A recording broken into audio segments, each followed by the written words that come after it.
Peta geologi ini memetakan kawasan Amuntai di Kalimantan beserta daerah sekitarnya. Cakupan wilayahnya tidak terbatas pada Kalimantan Selatan saja, melainkan juga mencakup sebagian Kalimantan Tengah.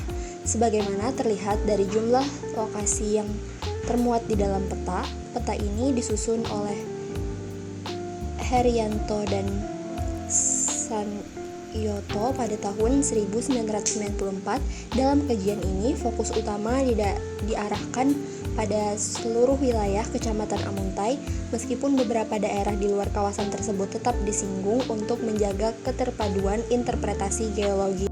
Peta ini menggunakan skala 1:250.000 dengan proyeksi Mercator Universal dan Spheroid Nasional Indonesia. Peta dasar disusun oleh Bidang Pemetaan Geologi (PPG) tahun 1994 berdasarkan citra foto udara Landsat, data hasil pemetaan lapangan, serta topografi Amuntai US Army Map Service, lembar SE 59 tahun 1961.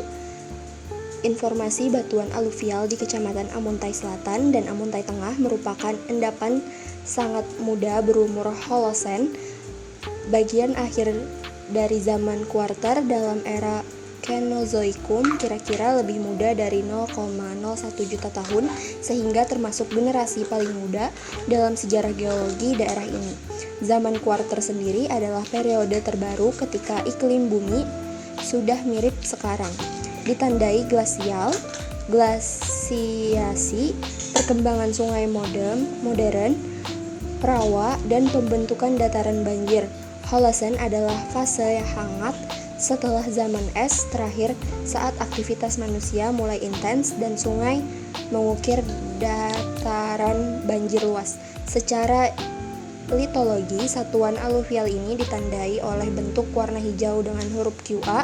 Pada bagian keterangan dimaksudkan aluvial ini digambarkan sebagai endapan lempung kaulinit dan lanau bersisipan pasir, gambut, kerakal, dan bongkahan lepas, mencerminkan lingkungan pengendapan sungai dan rawa yang dinamis, sering jenuh air, dan sangat peka terhadap perubahan muka air sungai maupun pasang laut.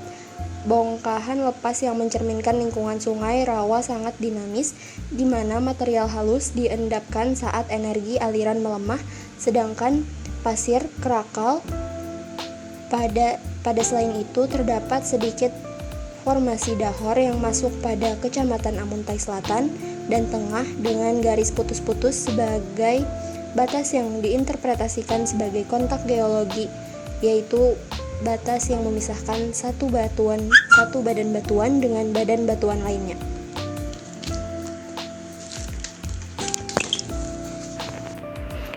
Formasi dahor ditempatkan pada umur Pleistosen awal sekitar berumur 1,6 juta tahun. Berdasarkan sejumlah indikator geologi yang konsisten menunjukkan bahwa pengendapannya berlangsung pada masa transisi antara akhir Pliocene dan awal Pleistosen. Secara stratigrafi, satuan ini menindih tak selaras formasi Warukin yang berumur Miosen, sehingga kedudukannya pasti lebih muda daripada Miosen. Namun, posisinya masih berada di bawah endapan kuarter muda, sehingga rentang waktunya paling logis berada pada Pleistosen, bukan lebih tua dan bukan pula setua endapan sungai masa kini. Secara litologi, formasi dahor diwarna kuning dengan tanda TGD, tersusun atas konglomerat lepas dengan komponen kuarsa berdiameter 1-3 cm, batu pasir kasar, batu lempung, serta sisipan lignit dan limonit yang mencirikan lingkungan pengendapan sungai dan kipas aluvial di daratan. Kombinasi jenis batuan dan spesies ini menggambarkan tahap awal ketika cekungan telah mengalami pengangkatan, berubah menjadi daratan yang dibelah sungai-sungai besar dalam iklim yang mulai dipengaruhi siklus glasial awal Pleistosen. Endapan aluvial Holosen yang menutupinya merupakan kelanjutan aktivitas sungai yang jauh lebih muda dan terkait dengan kondisi geomorfik modern. Pada peta Amuntai, formasi dahor mendominasi wilayah Kecamatan Amuntai Utara. Elemen struktur tersebut mengontrol bentuk lembah dan perbukitan, serta berpotensi memengaruhi pola aliran sungai maupun jalur pergerakan air tanah. Sebaliknya, di Amuntai Selatan dan Amuntai Tengah, Sebaran formasi dahor jauh lebih terbatas karena telah tertutup oleh endapan aluvial kuarter muda. Perbedaan komposisi dan kekerasan batuan antara dahor dan aluvium ini berperan dalam membentuk relief lokal, mengaruhi stabilitas lereng, serta menentukan potensi rembesan dan pergerakan air di permukaan maupun bawah permukaan. Selanjutnya, garis antikline pada peta merupakan lipatan batuan yang menonjol ke atas dan berbentuk seperti punggung bukit atau atap rumah terbalik. Bagian inti antikline umumnya ditempati batuan yang lebih tua, sedangkan ke arah luar batuannya semakin muda. Ciri ini menjelaskan mengapa daerah yang dilalui antikline cenderung memiliki relief lebih tinggi, berasal dari arah koordinat Esting 20.000 meter dalam sistem zona UTM yang digunakan oleh peta tersebut, kemudian memanjang hingga mencapai wilayah formasi Warukin. Simbol angka kecil seperti petik 3 yang muncul di tepi peta bukan menunjukkan nilai pangkat, tetapi berfungsi sebagai indeks grid atau nomor lembar peta yang biasanya diberikan oleh lembaga pemetaan seperti BIG. Angka 3000 pada bagian kiri mulai dari daerah Tangkan hingga mendekati Sungai Tawah Pupuk, berdekatan dengan garis koordinat 3000 meter. Sinkron merupakan lipatan yang melengkung ke bawah seperti lembah, sehingga umumnya batuan yang lebih muda berada di bagian tengah lipatan.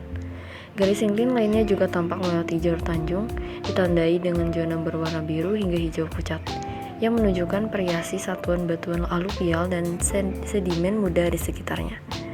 Untuk lokasi makrofosil dan mikrofosil sendiri itu berada di daerah hanya terdapat di daerah kanan atas peta, yaitu daerah Tabalong, di mana di sana terdapat satu makrofosil berada di daerah formasi Warukin, sedangkan lokasi untuk mikrofosilnya itu berada di daerah formasi Berai.